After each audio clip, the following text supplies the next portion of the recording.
ശിവാനന്ദലഹരിയിലെ 12ാമത്തെ ശ്ലോകത്തിലേക്ക് ഏവർക്കും സ്വാഗതം.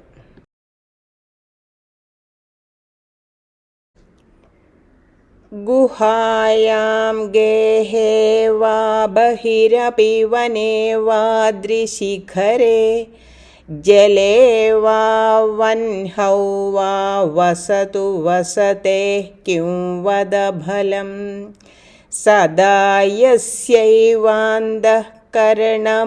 ശംഭോ തവ പദേ സ്ഥിതം ചേദ്യോഗോऽസൗ സ ച പരമയോഗീ സ ച സുഖീ. ഇതാണ് ഇന്ന് നമ്മൾ പഠിക്കുവാൻ പോകുന്ന ശ്ലോകം. വ്യാകരണാംശത്തിൽ ഉകാരാന്ത സ്ത്രീലിംഗ തനു ശബ്ദത്തിൻ്റെ സുബന്ധരൂപങ്ങളും ഊകാരാന്ത സ്ത്രീലിംഗ വധു ശബ്ദത്തിൻ്റെ സുബന്ധരൂപങ്ങളും ഈ വീഡിയോയിൽ നമ്മൾ പഠിക്കുന്നുണ്ട്.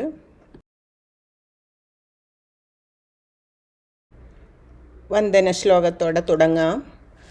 വാഗർത്ഥാവിവ സംപൃക്തൗ വാഗർത്ഥ പ്രതിപത്തയേ ജഗതഃ പിതരൗ വന്ദേ പാർവതീ പരമേശ്വരൗ.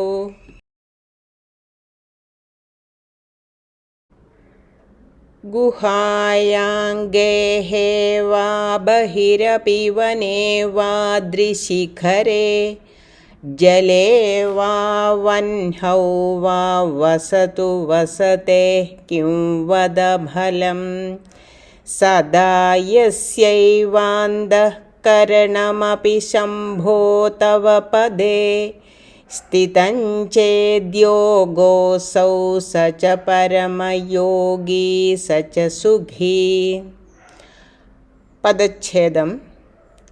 ഗുഹായാം ഗേഹേ വാ ബഹി അപി വനേ വാ അദ്രിശിഖരേ ജലേ വാ വൻഹൗ വാ വസതു വസതേഃ കിം വദ ഫലം സദാ യസ്യ ഏവ അന്തഃകരണം അപി ശംഭോ തവ പദേ സ്ഥിതം ചേത് യോഗഃ അസൗ സഹ ച പരമയോഗീ സഹ ച സുഖീ.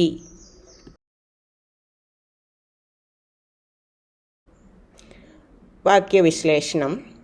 ക്രിയാപദങ്ങൾ വസതു വദ, ഈ രണ്ട് ക്രിയാപദങ്ങളാണ് ഈ ശ്ലോകത്തിലുള്ളത്. സംബോധന ശംഭോ. സുബന്ധരൂപങ്ങൾ നോക്കാം. ഗുഹായാം ആകാരാന്ത സ്ത്രീലിംഗ ഗുഹ സപ്തമി ഏകവചനം. ആകാരാന്ത സ്ത്രീലിംഗ സീത ശബ്ദത്തിൻ്റെ സുബന്ധരൂപങ്ങൾ നമ്മൾ പഠിച്ചു. അതേ രൂപങ്ങൾ തന്നെയാകും ഗുഹ ശബ്ദത്തിനും ഉണ്ടാവുക. ഗേഹേ അകാരാന്ത നപുംസകലിംഗ ഗേഹ സപ്തമി ഏകവചനം. നപുംസകലിംഗ ശബ്ദങ്ങളുടെ സുബന്ധരൂപങ്ങൾ നമ്മൾ ഇതുവരേക്കും പഠിക്കുവാൻ ആരംഭിച്ചിട്ടില്ല. വനേ അകാരാന്ത നപുംസകലിംഗ വന ശബ്ദത്തിൻ്റെ സപ്തമി ഏകവചനം. അദ്രിശിഖരേ അകാരാന്ത പുല്ലിംഗ അല്ലെങ്കിൽ നപുംസകലിംഗ, രണ്ട് ലിംഗത്തിലും ഈ ശബ്ദം ഉപയോഗിക്കാം. ശിഖര ഇതൊരു സമസ്ത പദമാണ്, സപ്തമി ഏകവചനം. ഇത് ബാല അകാരാന്ത പുല്ലിംഗ ബാല ശബ്ദത്തിൻ്റെ സുബന്ധരൂപങ്ങൾ നമ്മൾ പഠിച്ചു. അതേ സുബന്ധരൂപങ്ങൾ തന്നെയാകും ശിഖര എന്ന ശബ്ദത്തിനും പുല്ലിംഗത്തിൽ ഉണ്ടാവുക. ജലേ അകാരാന്ത നപുംസകലിംഗ ജല ശബ്ദത്തിൻ്റെ സപ്തമി ഏകവചനം. വൻഹൗ ഇകാരാന്ത പുല്ലിംഗ വൻഹി ശബ്ദത്തിൻ്റെ സപ്തമി ഏകവചനം. ഇത് നമ്മൾ കവി ശബ്ദത്തിൻ്റെ സുബന്ധരൂപങ്ങൾ പഠിച്ചു. കവി ശബ്ദത്തിന് എന്ത് സുബന്ധരൂപങ്ങളാണോ ഉള്ളത് അതേ സുബന്ധരൂപങ്ങൾ തന്നെയാകും വൻഹി എന്ന ശബ്ദത്തിന് ഉണ്ടാവുക. ഇകാരാന്ത പുല്ലിംഗ ശബ്ദമാണ്. വസതേഹേ ഇകാരാന്ത സ്ത്രീലിംഗ വസതി ഷഷ്ടി ഏകവചനം. ഇകാരാന്ത സ്ത്രീലിംഗ മതി ശബ്ദത്തിൻ്റെ സുബന്ധരൂപങ്ങൾ നമ്മൾ പഠിച്ചു. അതേ സുബന്ധരൂപങ്ങൾ തന്നെയാവും വസതി എന്ന ഇകാരാന്ത സ്ത്രീലിംഗത്തിനും ഉണ്ടാവുക. ഫലം അകാരാന്ത നപുംസകലിംഗ ഫല ശബ്ദത്തിൻ്റെ പ്രഥമ ഏകവചനം.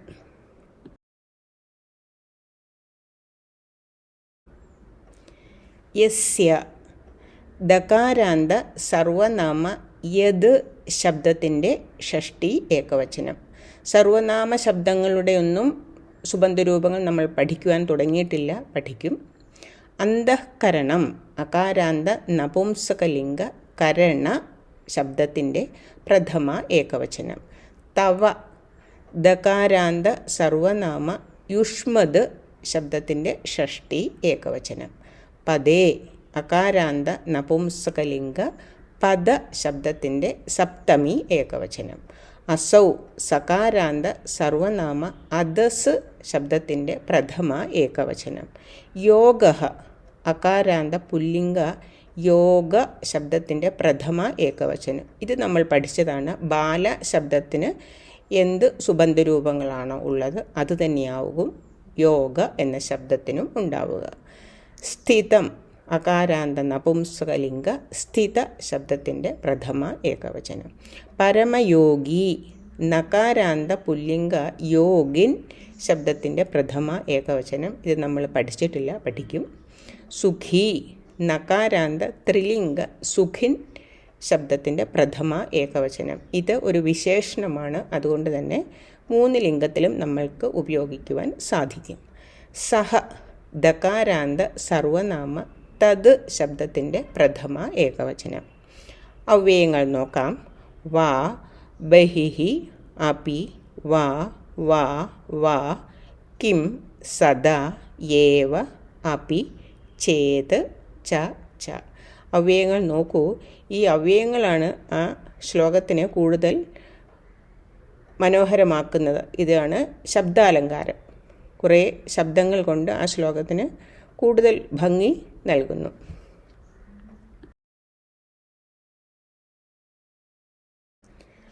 അടുത്തത് അന്വയരചന. ആകാംക്ഷാക്രമത്തിലൂടെ ശ്ലോകത്തിൻ്റെ അന്വയം നമ്മൾക്ക് രചിക്കാവുന്നതാണ്. ശ്ലോകത്തിലെ ഓരോ പദങ്ങളുടെ അർത്ഥം നോക്കാം.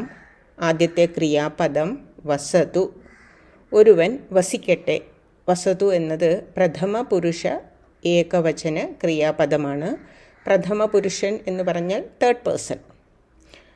അടുത്ത ചോദ്യം ചോദിക്കാം. എവിടെ വസിക്കട്ടെ? ഇവിടെ ഈ ഗുഹായാം മുതൽ വൻഹൗവ അവിടെ വരെയുള്ള പദങ്ങളെല്ലാം തന്നെ സപ്തമി വിഭക്തിയിൽ ഉള്ള പദങ്ങളാണ്. അതുകൊണ്ട് തന്നെ സപ്തമി വിഭക്തിയിലെ ഒരു പദം ഉത്തരമായി ലഭിക്കണമെങ്കിൽ നമ്മൾ ചോദിക്കേണ്ട ചോദ്യം എവിടെ, എപ്പോൾ, ഏതിൽ, ഇങ്ങനെയൊക്കെയാണ്. ഇവിടെ നമ്മൾ എവിടെ എന്ന് ചോദിക്കുന്നു. എവിടെ വസിക്കട്ടെ? ഗുഹായാം ഗുഹയിലോ, ഗേഹേവ ഗൃഹത്തിലോ.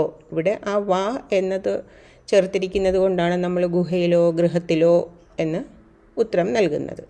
ബഹിഹി അപി ഗൃഹത്തിനു പുറത്തോ, വനേ വനത്തിലോ, അദ്രിശിഖരേവ മലമുകളിലോ, ജലേവ ജലത്തിലോ, വൻഹൗവ അഗ്നിയിലോ.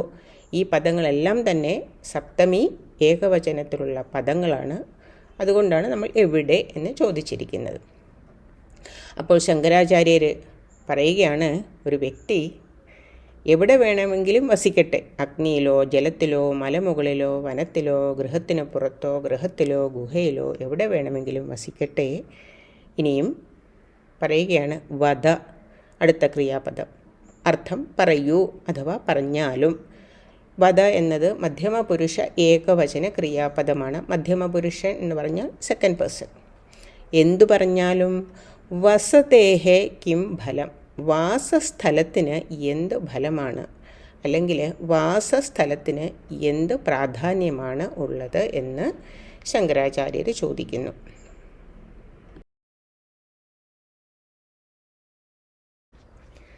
ശംഭോ അല്ലയോ ശംഭോ, അത് സംബോധനയാണ്.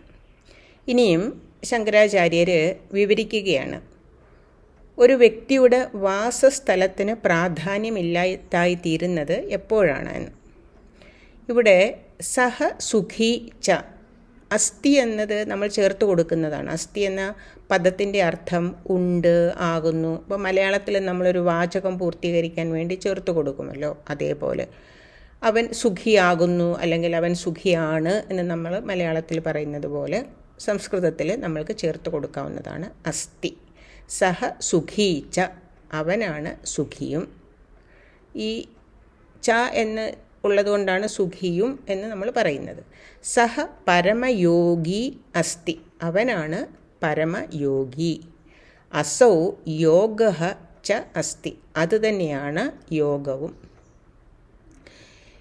ഇനിയും എങ്ങനെയാണെങ്കിൽ, സംസ്കൃതത്തിലാണെങ്കിൽ നമ്മൾക്ക് കഥം ചേത് എന്ന് ചോദിക്കാം.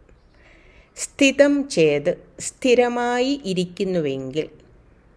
എവിടെ സ്ഥിരമായിരിക്കുന്നുവെങ്കിൽ, എവിടെ എന്ന് നമ്മൾ ചോദിക്കാൻ കാരണം അതിൻ്റെ ഉത്തരം പദേ എന്നത് സപ്തമി വിഭക്തിയിലുള്ള ഒരു പദമാണ്. അതുകൊണ്ടാണ് നമ്മൾ എവിടെ എന്ന് ചോദിക്കുന്നത്. പദേ ഏവ, പാദത്തിൽ തന്നെ. ഏവ എന്നത് അവ്യയമാണ്, അതിൻ്റെ അർത്ഥം തന്നെ, പാദത്തിൽ തന്നെ. ആരുടെ പാദത്തിൽ? തവ, അങ്ങയുടെ. ആരുടെ എന്ന് ചോദിക്കാൻ കാരണം തവ എന്നത് ഷഷ്ടി വിഭക്തിയിലുള്ള പദം ആയതുകൊണ്ടാണ്. എപ്പോൾ? സദാ അപി, എല്ലായ്പ്പോഴും. ഏത് സ്ഥിരമായിരിക്കുന്നുവെങ്കിൽ? യസ്യ അന്തഃകരണം, ഒരുവൻ്റെ മനസ്സ്. അപ്പോൾ ശങ്കരാചാര്യർ പറയുകയാണ്, താഴേന്ന് മുകളിലോട്ട് വായിക്കാം. ഒരുവൻ്റെ മനസ്സ് എല്ലായ്പ്പോഴും അങ്ങയുടെ പാദത്തിൽ തന്നെ സ്ഥിരമായി ഇരിക്കുന്നുവെങ്കിൽ അത് തന്നെയാണ് യോഗം. അവനാണ് പരമയോഗി, അവനാണ് സുഖിയും. അപ്പോൾ അവൻ്റെ വാസസ്ഥലത്തിന് ഒരു പ്രാധാന്യവും ഇല്ല. മനസ്സ് ഭഗവാനിൽ അർപ്പിച്ചിരിക്കുന്ന ഒരു വ്യക്തിയുടെ വാസസ്ഥലത്തിന് ഒരു പ്രാധാന്യവും ഇല്ല എന്ന് ശങ്കരാചാര്യർ ഉറപ്പിച്ചു പറയുന്നു.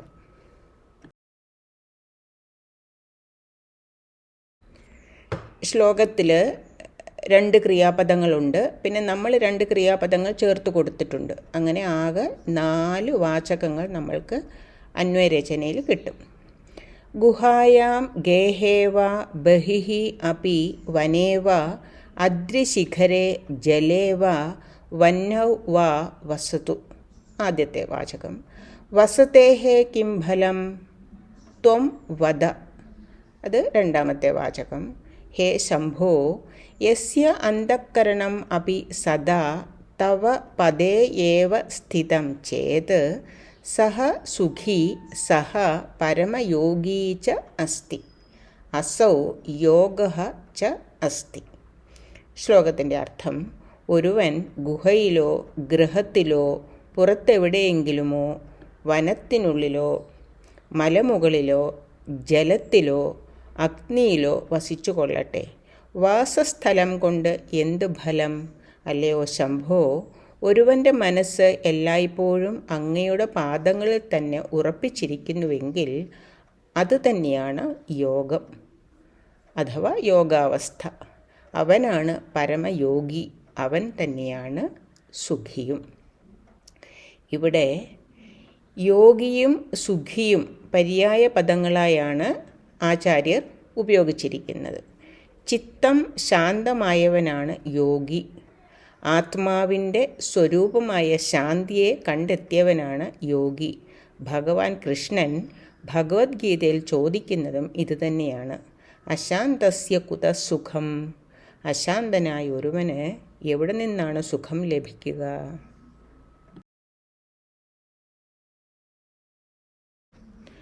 മലയാള ഭാഷാ വിഭക്തി പ്രത്യയത്തിൻ്റെ കാരികയാണിത്. ഇത് ശ്ലോകം 4 മുതൽ നമ്മൾ പഠിച്ചു വരുന്നുണ്ട്. വീണ്ടും പറഞ്ഞ് സമയം കളയുന്നില്ല.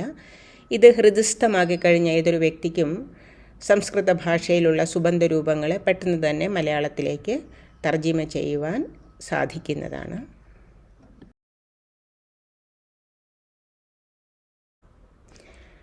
സുബന്ധ രൂപങ്ങളിലേക്ക് കടക്കാം. ഇകാരാന്ത സ്ത്രീലിംഗ മതീ ശബ്ദത്തിൻ്റെ സുബന്ധ രൂപങ്ങളും ഈകാരാന്ത സ്ത്രീലിംഗ നദീ ശബ്ദത്തിൻ്റെ സുബന്ധ രൂപങ്ങളുമാണ് കഴിഞ്ഞ വീഡിയോയിൽ നമ്മൾ പഠിച്ചത്. ഈ വീഡിയോയിൽ ഉകാരാന്ത സ്ത്രീലിംഗ തനു ശബ്ദത്തിൻ്റെ സുബന്ധ രൂപങ്ങളും ഊകാരാന്ത സ്ത്രീലിംഗ വധു ശബ്ദത്തിൻ്റെ സുബന്ധ രൂപങ്ങളും പഠിക്കാം.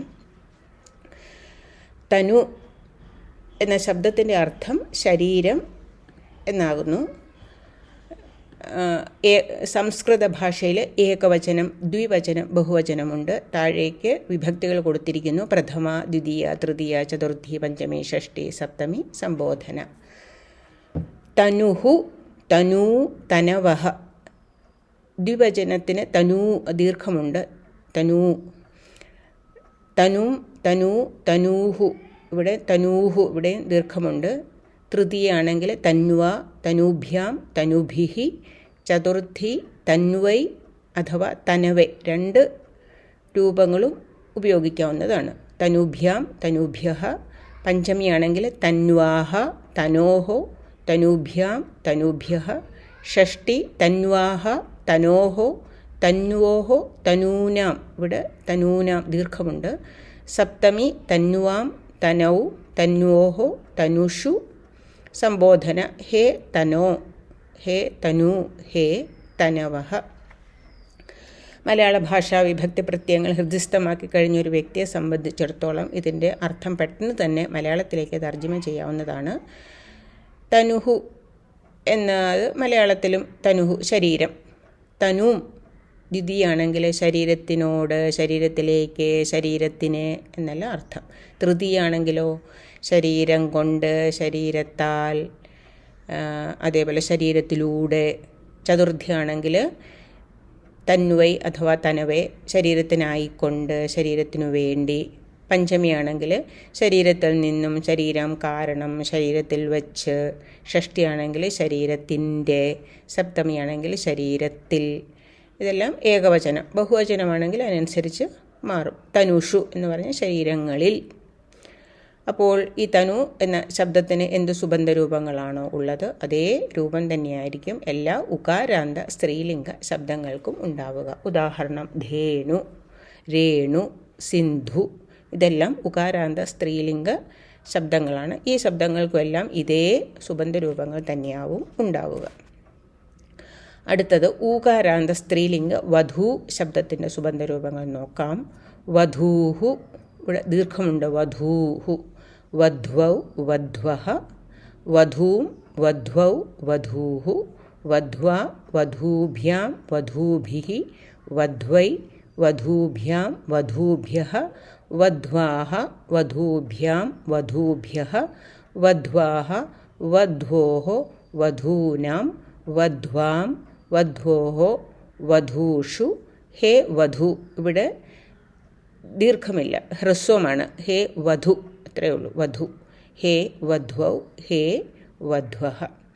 അപ്പോൾ ഈ വധു ശബ്ദത്തിന് എന്ത് സുബന്ധ രൂപങ്ങളാണോ ഉള്ളത് അതേ തന്നെയായിരിക്കും എല്ലാ ഊകാരാന്ത സ്ത്രീലിംഗ ശബ്ദങ്ങൾക്കും ഉണ്ടാവുക. ഉദാഹരണം ചഞ്ചു, ജംബു. ചഞ്ചു എന്ന് പറഞ്ഞാൽ പക്ഷിയുടെ ചുണ്ടിനാണ് ചഞ്ചു എന്ന് പറയുക. ജംബു അത് ഞാവൽപ്പഴമാണ്. ഭൂ, ഭൂമി. വർഷാഭൂ, വർഷാഭൂ എന്ന് വെച്ചാൽ തവള, വർഷകാലത്തിൽ ജനിക്കുന്നത് എന്നാകാം അർത്ഥം. അപ്പോൾ ഈ വധു ശബ്ദത്തിൻ്റെ അർത്ഥം എന്താണെന്ന് നോക്കാം. വധു പ്രഥമയാണെങ്കിൽ അത് വധു തന്നെ. ദ്വിതീയാണെങ്കിൽ വധുവിനോട്, വധുവിലേക്ക്, വധുവിനെ. തൃതീയാണെങ്കിലോ വധുവിനാൽ, വധുവിനെ കൊണ്ട്, വധുവിലൂടെ. ചതുർത്ഥിയാണെങ്കിൽ വധുവിന് വേണ്ടി, വധുവിനായിക്കൊണ്ട്. പഞ്ചമിയാണെങ്കിൽ വധുവിൽ നിന്നും, വധു കാരണം, വധുവിൽ വെച്ച്. ഷഷ്ടിയാണെങ്കിൽ വധുവിൻ്റെ. സപ്തമിയാണെങ്കിൽ വധുവിൽ. ഇങ്ങനെയെല്ലാമാണ് ഇതിൻ്റെ അർത്ഥം വരിക.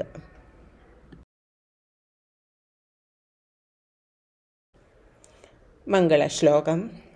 ഓം സഹനാവവതു സഹനൗ ഭുനക്തു സഹ വീര്യം കരവാവഹൈ തേജസ്വിനാവധീതമസ്തു മാ വിദ്വിഷാവഹി. ഓം ശാന്തി ശാന്തി ശാന്തി.